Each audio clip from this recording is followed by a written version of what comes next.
We got some workout footage of Lakers forward Jared Vanderbilt working out with NBA trainer Chris Johnson, working on some ball handling ability, finishing ability, so on and so forth. And the thing to actually point to with him here is the fact that he's actually in the gym. I know some people might say, who cares, it's simply Vanderbilt working out and working on his game, but really think about that for a second. Jared Vanderbilt working out in July and not trying to rehab or getting a double foot surgery like last summer. He's actually on his feet and working on his game here, something he's not had the ability to do in literally 2 years now at this point. Having a full off season to simply recover, work on his game, and hopefully improve for next season, and then might be able to do monumental things for his game and for the Lakers team going forward.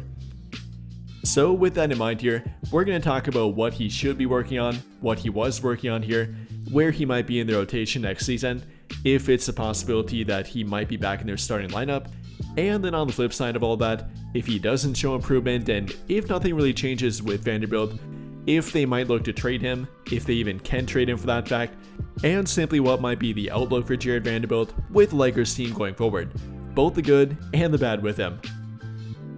But before we get too far into it, if you have been enjoying the everyday uploads, then I genuinely would appreciate it if you took a brief moment to drop a like, subscribe to the channel if you have not already, and hit that notification bell to never miss out when I upload a video.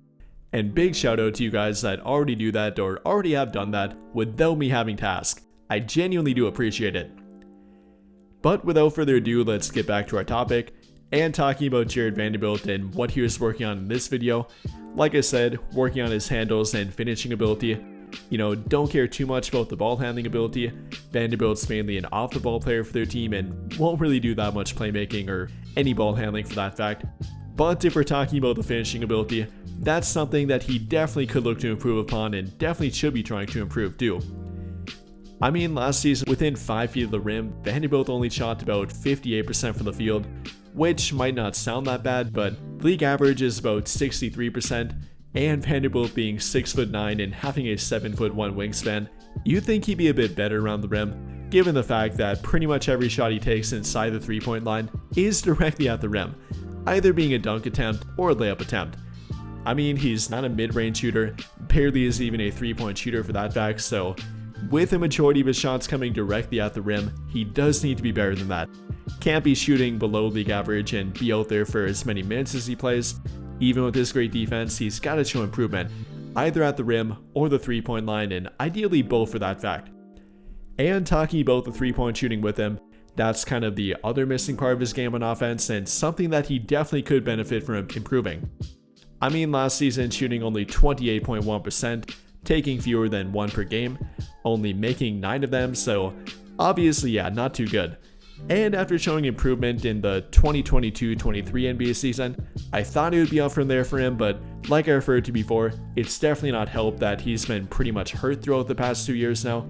Even when he was healthy, it was not during the summer, so he didn't have much time to work on his game and therefore not much time to work on his shooting ability. And well, it definitely showed.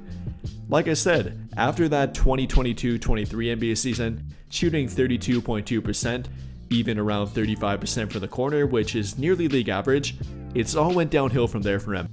During the 23-24 NBA season, shooting under 30%, then getting worse again during the last season here, only 28.1%. So that's definitely got to improve and definitely got to change for him. If Vanderbilt hopes to be on the court and isn't a good finisher around the rim, isn't a great backdoor cutter or a great lob threat, then he does have to be at least a semblance of a 3-point shooting threat. Getting back to that 32%, roughly 35% for the corner, ideally around 35 to 38%, but I'm not going to push it too far with him. He did show some ability and there was some good moments with him, even at a game where he knocked down multiple 3-point shots. I think he even shot roughly 45% on corner threes last season. Keep in mind that was only on, I think, 6 made 3-point shots, but there is a little bit to like with him. Does have some good moments here and there, but simply put, it's too few and far in between with him. Whether you're talking about the 3-point shooting, layups at the rim, offense in general, or really decision making on offense, it's too few and far in between for Jared Vanderbilt, and he does need to show improvement, very drastically at that. Again, love what the guy can do on defense. I'm not sure we even have to talk about it. Vanderbilt's an elite or borderline elite defender.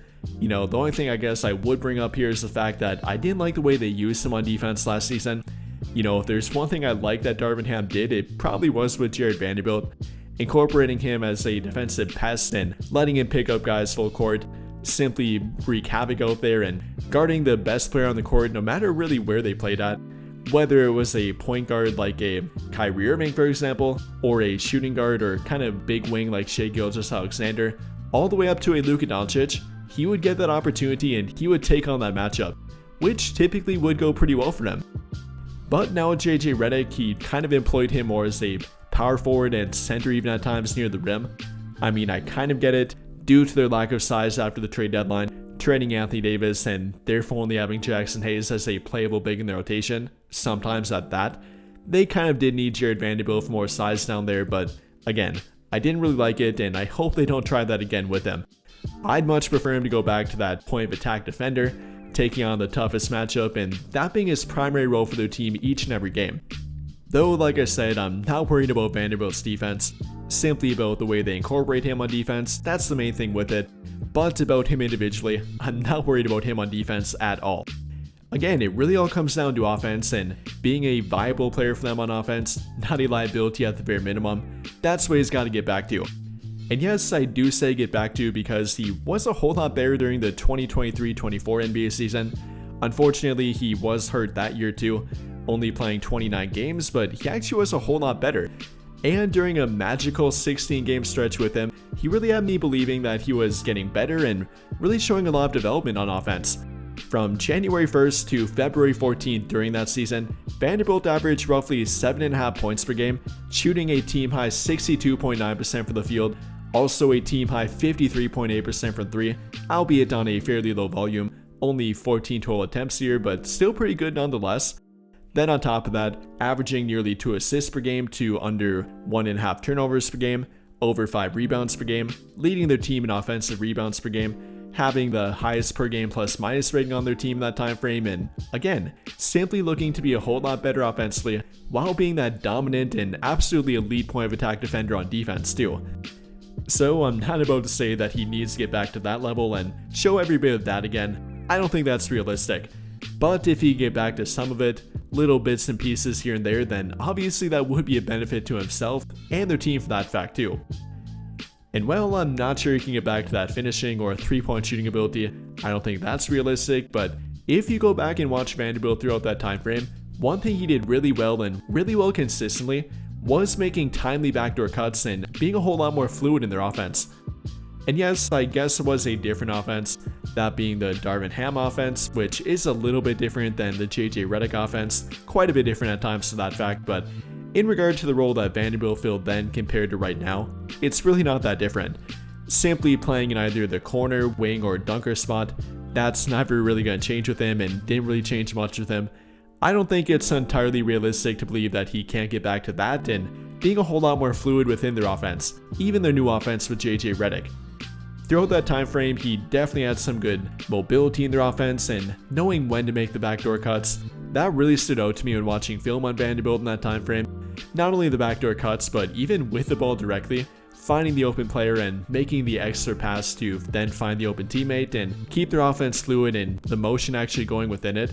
That was something that Vanderbilt did a whole lot better then than he did throughout this past season, which I definitely like for him to get back to.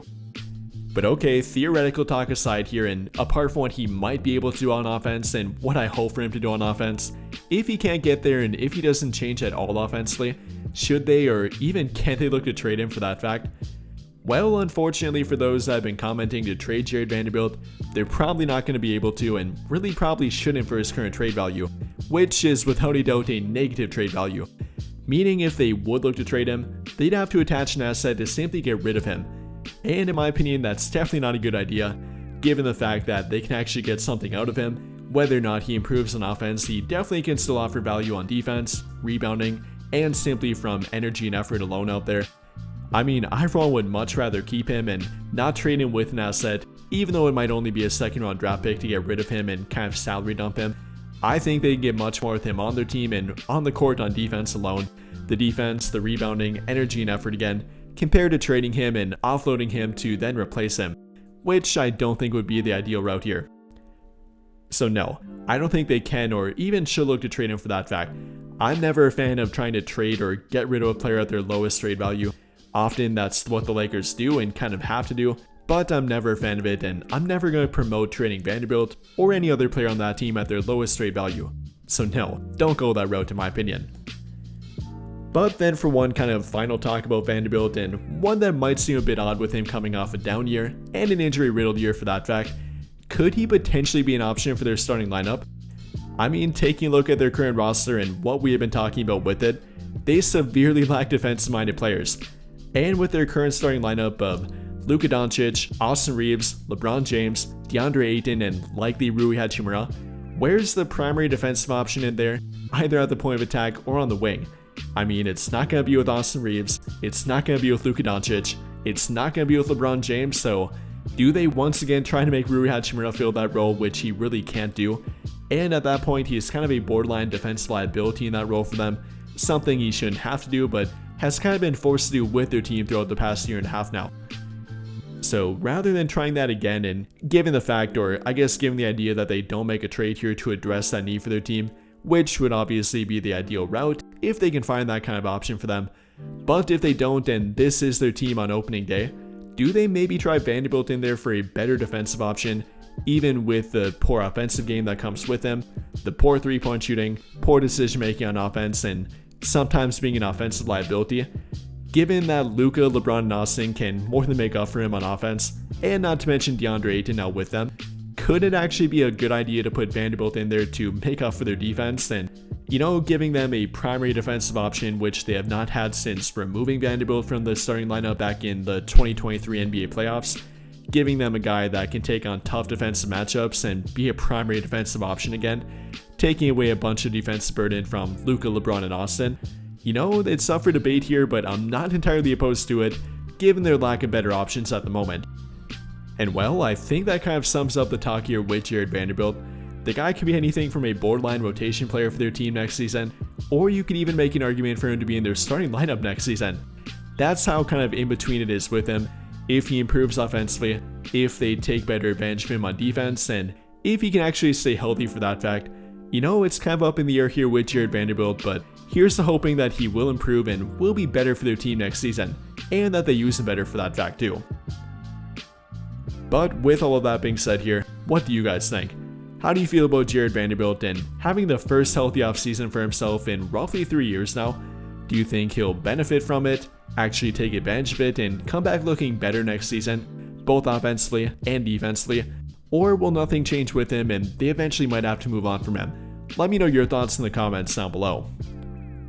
But I think that'll pretty much do it for this one. And if you enjoyed the video, then I'll greatly appreciate it if you dropped a like, subscribe to the channel if you have not already, and hit that notification bell to never miss out when I upload a video. But as always, thank you for watching and have a great day or night.